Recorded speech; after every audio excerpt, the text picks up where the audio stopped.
crise múltipla, sobreposta, né?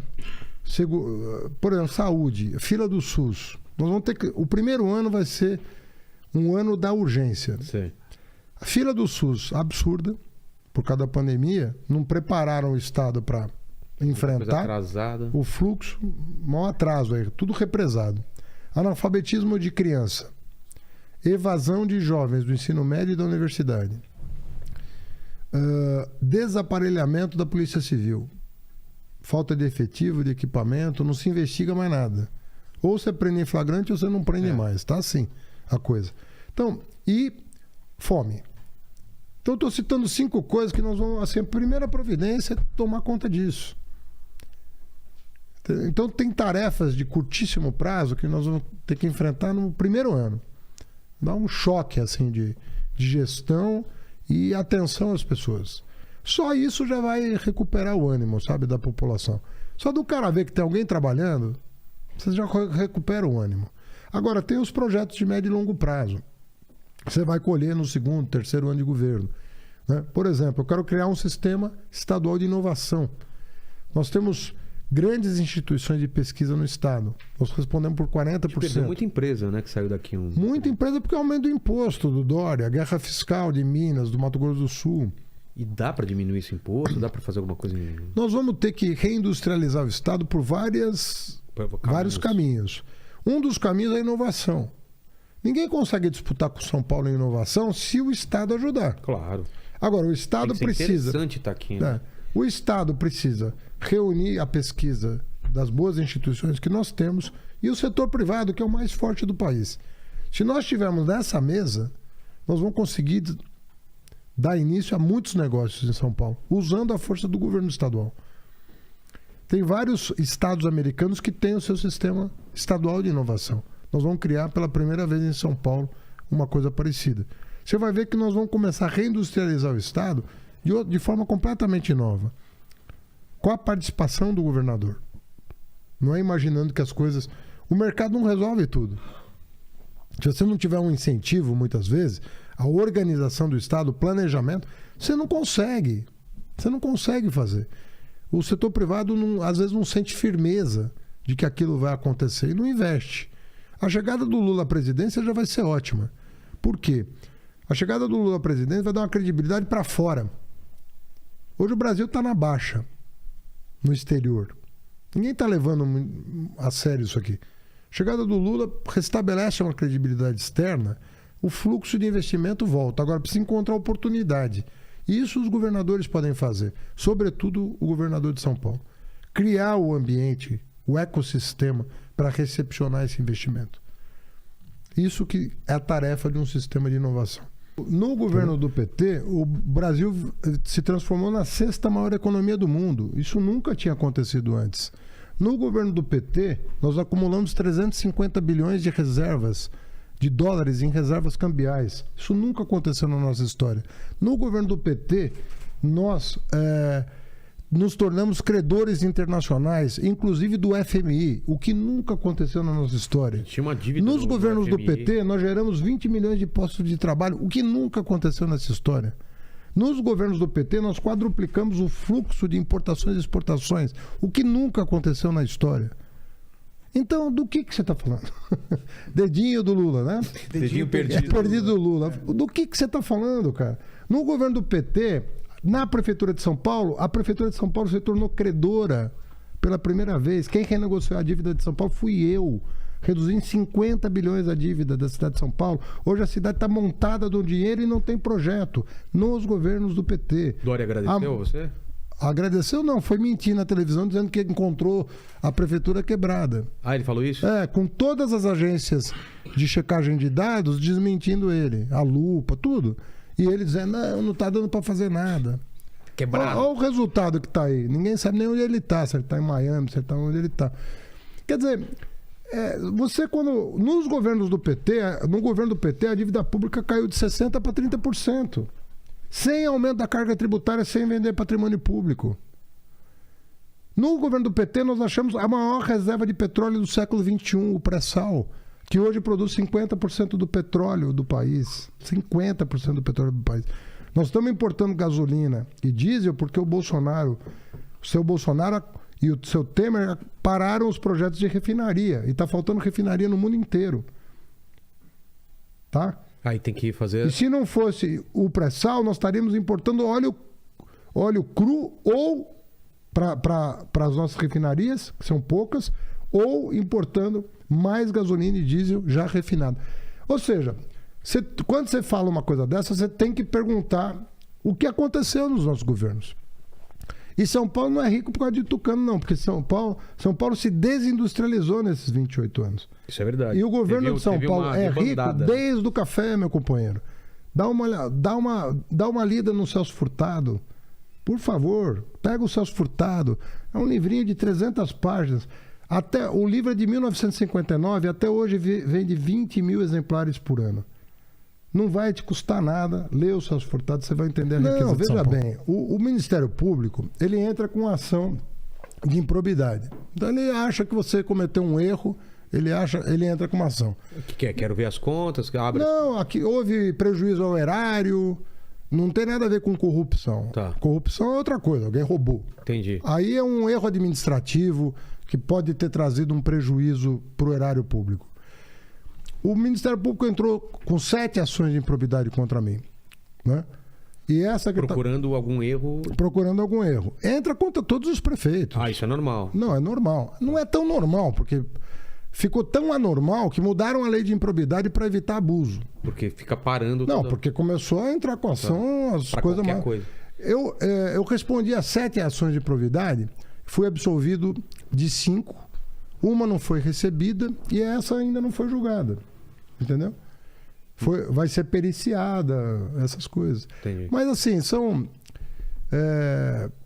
Rapaz, você responde a muito processo. Muito processo hoje na vida pública. Isso acaba afastando as pessoas da vida pública. Porque você cansa de pedir ajuda para um amigo para se defender. E custa caro. E aí tem ações que não são só do Ministério Público.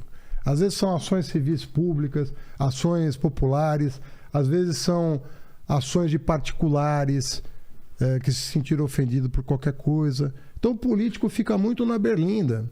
Né? Até o Edir Macedo entrou com 2 ações contra mim. Por quê? Porque ele se sentiu ofendido por uma declaração que eu dei dizendo que ele era fundamentalista. Tá? Entrou com uma ação contra mim. Perdeu as 2. Mas enquanto não julga, o cara fica te apurrinhando. Você está respondendo a ação. Agora, responder a ação, eu posso entrar com uma ação contra você amanhã. Não quer dizer nada. Entendi. Agora, o resultado é que interessa. Né? Eu tenho não sei quantas absolvições, entendeu? E não tem nenhuma condenação. Perfeito. O que importa é o placar. É o resultado, claro. Né? Você chutou o pênalti. O Ministério Público chuta o pênalti. Vamos ver se o goleiro... Tinha um site que tinha notícias sobre as coisas que o Bolsonaro tinha falado na vida. Certo. Uma coisa comprovadas. Comprovado. Eram notícias verdadeiras. Aliás, o Bolsonaro faz propaganda do que ele diz. Você não precisa nem se preocupar. Não precisa nem inventar, né? Não precisa nem inventar. O que ele diz é tão absurdo. Eu sou coveiro. As coisas que ele fala. E tinha um site que recolheu essas notícias todas e colocou numa página. Tá. E o tribunal entendeu que nós não poderíamos impulsionar essa página. E nos multou. Eu não entendi por quê. Impulsionar significa o quê? Colocar dinheiro nela? Não, impulsionar significa... Agora não vou lembrar exatamente o que era isso, mas acho que era no Google, quando a pessoa fazia uma consulta... Sei. Você coloca para ela aparecer antes. Você coloca para ela aparecer antes. Entendi. E aí... Agora, não tinha nenhuma mentira na página. Eram coisas que o Bolsonaro repete até hoje. Entendi. Mas como as pessoas, à época, não conheciam o Bolsonaro, a gente achava que as pessoas tinham que conhecer. Colocaram Google Ads, né? Que é para aparecer primeiro na pesquisa quando alguém pesquisar sobre Bolsonaro. Aí foi uma multa, se eu não me engano, de 5 mil reais. Começou uma multa de R$1 trilhão. Nossa! Aí, eu tô brincando, né? Mas era muita muito grana. mais alto do que 5 mil. E aí a gente mostrou pro tribunal que não tinha fake news ali, que eram coisas que ele tinha dito. E aí o tribunal reduziu para 5 mil reais. Começou muita coisa na cultura. O Carnaval de Rua começou comigo, a SP Cine começou comigo, os Fab Labs começaram comigo. Muita coisa da cultura começou comigo. Mas se você pegar toda a legislação de fomento à cultura na cidade de São Paulo... PROAC? Não, na cidade do Estado. Aliás, agradecer o PROAC, ganhei 3 vezes lá, hein? toda a legislação, vou falar já do PROC, toda a legislação de fomento à cultura da cidade de São Paulo, ou é de um prefeito petista ou de um vereador petista. Quais que tiveram? Lei de fomento ao teatro, lei de fomento à periferia, lei de fomento à dança, lei de fomento ao circo, tudo. SPCine, que foi eu que criei. E a galera não sabe quanto isso faz diferença. Eu sei porque Só eu que fiz quadrinho por causa do PROAC. Só que o que acontece? Enquanto a prefeitura chegou a investir, na minha gestão, 1,8% do orçamento em cultura, o estado de São Paulo, incluindo o PROAC, investe cerca de 0,3% do orçamento. É muito pouco. É, muito pouco. Pra você ter uma ideia, de um orçamento da ordem de 300 bilhões, o orçamento da cultura chega a mais ou menos 1 bilhão, de 300 bilhões. Então a nossa proposta é aumentar o orçamento mesmo. Só que nós vamos mudar um pouco o foco. A gente entende que o investimento, o dispêndio com a cultura não é gasto. Como assim? Ah, não, claro. Porque você pode usar... A SPCine criou o maior ecossistema audiovisual na cidade de São Paulo. São Paulo hoje é líder de produção audiovisual no Brasil. Passou o Rio, depois que a SPCine foi criada. Eu criei a Film Commission para permitir as tomadas externas sem burocracia. Que eu quero filmar fora do MASP era muito mais complicado. Não era complicado. Você tinha que entrar em 10 repartições. Putz. Hoje você entra você protocola num lugar que chama Film Commission. Tá. E ela organiza para você o set. Isso tanto pra gente quanto um americano quiser fazer uma cena do Homem-Aranha aqui também. A Netflix começou a gravar série no Brasil depois da Film Commission porque era muito complicado. Paulistana, porque era muito complicado. Você passava meses para conseguir fazer um set. Ia pro interior, ia para outro estado. Né? Exatamente. Então, a cultura é uma indústria que pode gerar muito emprego de boa qualidade. Claro. E a gente tem que se acostumar cada vez mais. Lene, você que tem o nome do Lene. Não, é Leni. Leni? Não, Lenin. Lenin, né? Não, falei Lenin, falei Leni. É Lenin. Lenin. A rainha fazendo I.